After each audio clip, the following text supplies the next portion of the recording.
Hello friends, welcome to AHT times channel. Friends, ఈరోజు మీ అందరికీ ఈ వీడియోలో ఇప్పుడే వచ్చినటువంటి ఒక ఫ్లాష్ ఇన్ఫర్మేషన్ అప్డేట్ గురించి చెప్పడానికే ఈ యొక్క వీడియోని అయితే చేయడం అయితే జరుగుతుందండి.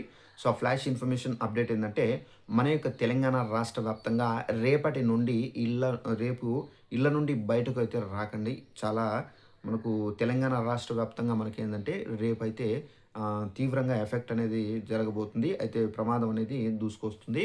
అయితే మనకు తెలంగాణ రాష్ట్రంలో రాబోయేటటువంటి ప్రమాదం ఏంటి? సో ఎందుకు రాకూడదు ఏంటి మీకు ఎక్స్‌ప్లెయిన్ చేస్తాను. ఈ వీడియో మీకు నచ్చినట్లయితే లైక్ చేసుకొని ఛానెల్‌ని సబ్స్క్రైబ్ చేసుకొని ఫాలో అవుతుండండి. ఇక వివరాల్లోకి వెళ్ళినట్లయితే మన యొక్క తెలంగాణ రాష్ట్ర వ్యాప్తంగా చలిపులి పంజా అయితే విసురుతుంది. అయితే ఉదయం 10 గంటల వరకు కూడా అయితే చలి తీవ్రత కొనసాగుతూనే అయితే ఉంది. ఇక నగరంలో అయితే పరిస్థితి దారుణంగా అయితే ఉంది. ఇక చాలా ప్రాంతాల్లో ఉష్ణోగ్రతలు సింగిల్ డిజిట్‌కే పరిమితమయ్యాయి. ఈ క్రమంలో తెలంగాణ వాతావరణ శాఖ కీలక అప్డేట్ అయితే జారీ చేశారు. ఇక శనివారాల్లో మనకు చలి తీవ్రత చాలా ఎక్కువగా అయితే ఉంటుందని చెప్పేసి ప్రకటించారు. అనగా రేపైతే ఎక్కువైతే ఉంటుందని మనకు ఇక్కడ తెలంగాణ వాతావరణ శాఖ నుండి అప్డేట్ అయితే వచ్చింది. అలాగే బంగాళాఖాతంలో ఏర్పడినటువంటి వాయుగుండం ప్రభావంతో రాష్ట్రంలో వర్షాలు కురిసేందుకు అవకాశం అయితే ఉందని, ఇక రాష్ట్రంలో చలిగాలులు విజృంభణ కొనసాగుతూనే అయితే ఉంటాయి. ముఖ్యంగా ఉత్తర తెలంగాణ జిల్లాల్లో కనిష్ట ఉష్ణోగ్రతలు అవుతుండడంతో జనాలు ఎముకలు కొరికే చలి గజగజ వణికిపోతున్నారు. గత కొన్ని రోజులుగా రాష్ట్రంలో మనకు 15 డిగ్రీల లోపు ఉష్ణోగ్రతలు నమోదయ్యాయి.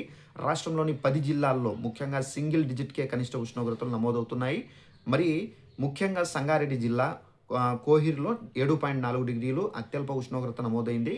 అలాగే కుమ్ కుమ్రభీం కుమ్రంభీము, ఆసిఫాబాద్ జిల్లాల్లో సిర్పూర్ యూలో 8 డిగ్రీల ఉష్ణోగ్రతలు నమోదైంది. ఇక ఈ విధంగా మనకు ఆల్మోస్ట్ ఏందంటే రేపు చాలా వరకు చల్లటి గాలులైతే ఉంటాయి. చలి తీవ్రంగా అయితే ఉంటుంది.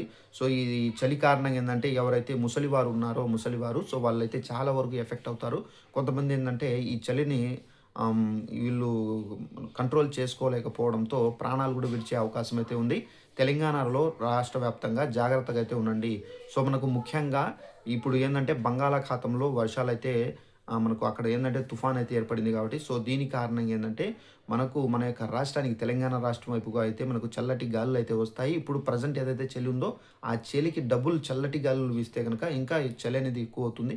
సో దీని కారణంగా ఎవరైతే ఉన్నారో పబ్లిక్, సో వాళ్ళు కూడా చాలా వరకు వరకు మాత్రమే చలిని కంట్రోల్ చేయగలరు మానవుడు.